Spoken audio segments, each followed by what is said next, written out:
Poštovani gledatelji, dobra večer.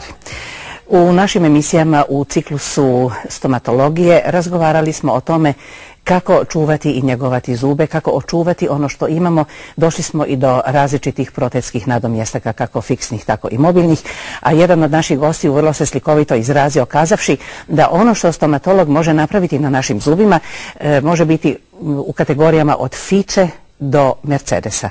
A mi ćemo danas govoriti o onome što inače zovemo Rolls Royce među automobilima, a implantologija je to upravo u stomatologiji. Rado ću vam sada predstaviti naše goste, to je dr. Kristijan Temer i dr. Siniša Varga. Dobra večer, dobro nam došli. Dr. Temer, vi ste se pripremili na to da nam objasnite što je to implantologija i postoji hrvatski izraz za implantat. Naravno, mislim prije opće razgovora trebalo bi objasniti zapravo samu definiciju šta mi podrazumijevamo pod implantatom, dentalnim implantatom, osealnim implantatom, šta je to zapravo, ne? Pa najbolje hrvatski prijevod je zapravo koštani usadak. Znači odmah sama riječ nam govori nešto usađujemo u kosti lica, odnosno kosti čeljusti gornje ili donje, znači ako govorimo o dentalnom implantatu. Po zapravo namjeni mogli bi podijeliti zapravo na dvije velike grupe same implantate. Implantati koji služe prvenstveno kao nosači budućih protetskih radova, bilo to solokruna, mostova ili proteza, to ćemo kasnije vidjeti. Znači, na primjer, kao ovaj jedan implantat. Oprostite, znači, vi se družite s ortopedima.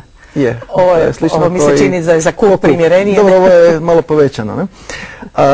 Znači, on nam je umjetni, nazovimo ga laički umjetni korijen. Ne? On dalje služi da drži naš protetski rad. To je jedna vrsta.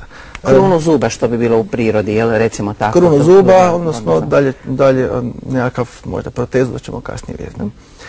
Druga vrsta implantata su implantati u obliku praška, obliku zrnaca, obliku granula, obliku nekakvih drugih struktura, različitih kemijskog sastava, koji služe za popunu koštanih defekata različite etiologije. Na primjer trauma, na primjer grubo vađenje zuba recimo, na primjer neki ostalitički procesi, znači upalni procesi, parodontološki procesi i tako dalje.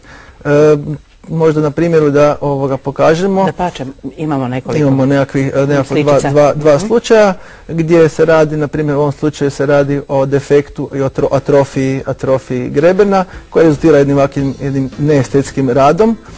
I vidimo ovdje jedan defekt kosti koji se i popunu takvog defekta sa tim granulama, to je tako umjetna kost u obliku granula gdje popunjavamo te defekte i dobijamo jedan estetski kasniji protetski rad.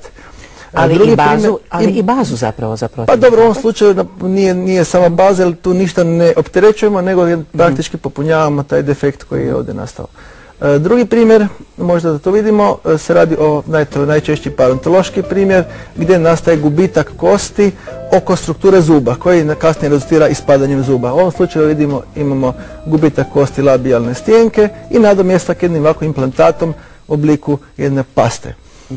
Znači, opet to nam je za cilj da spriječimo upalu i da eventualno potaknemo na stvaranje nove kosti. Možda se kaže, sam kemijski sastav šta je to? Prije je bio animalnog porijekla, najčešće bovinog, znači kravljeg, međutim zbog problema sa kravama u zadnje vrijeme koje jesu, on se manje više izbacuje i nadomještava se sa nekim umjetnim supstitutima kao što je, ne znam, trikalcijum fosfat ili kalcijum hidroksid. Znači, koji nema veze sa animalnim ili humanim porijeklom. No? Ovako, mnogi ljudi očekuju da će im implantati riješiti da li rezultate njihovog vlastitog nemara, dakle nedovoljnog čuvanja i higijene, oralne higijene, a vrlo često su to, kao što ste spomenuli, traume i različite bolesti koje naprosto zahtijevaju intervenciju. Doktor Varga, da li se svakome može ugraditi implantat? Evo, recimo prije 40 godina kada je profesor Brennemark iz Göteborga iz Švedske uveo zapravo i inaugurirao implantologiju u stomatologiji, on je vodio vrlo stroga računa o kome se smije i kome se ne smije. Ti kriteriji su prije 40 godina bili izrazito strogi, baš iz njegovog znanstvenog pristupa na kojem on inzistirao. Međutim, sa razvojem implantologije, sa sve većim i većim brojem slučajeva koji se obrađuju u svijetu, koji su već preko 1 milijun ugrađenih implantata u zadnjih 4 desetljeća, došli smo do faze takve da se krug indikacija za implantologiju maksimalno proširio. Čak nešto što se smatralo prije da se ne može ugraditi implantat se dokazalo da je ipak faktor uspjeha je dovoljno visok da se može preuzeti rizik za ugradnju implantata. Objasnite nam nekoliko primjera, recimo za ono što vi zovete stručno kontraindikacijama, recimo kome se ranije nije mogao ugraditi implantata, danas su se recimo kriteriji malo liberalizirali, da tako kažem. Mislim, kad se krene općenito kome se može, kome se ne smije, gledamo se koje slučajeve. Totalne bezubosti, to znači pacijent koji nema niti jedan svoj zub, može se ugraditi implantati za poboljšanu retenciju proteze. Proteza se u tom slučaju ne klima u ustima, dalje pacijenti zbog komfora i životnog stila možda želi imati fiksni most, da uopće više nema nikakve proteze u ustima, tako da implantati nadomještaju korijen zuba i kao takvi onda vrše potporu novom protetskom radu koji pacijent ne može skidati. Pere zube, o tome ću vam puno govoriti poslije, o higijeni, kao da ima svoje normalne zube i funkcionira na taj način.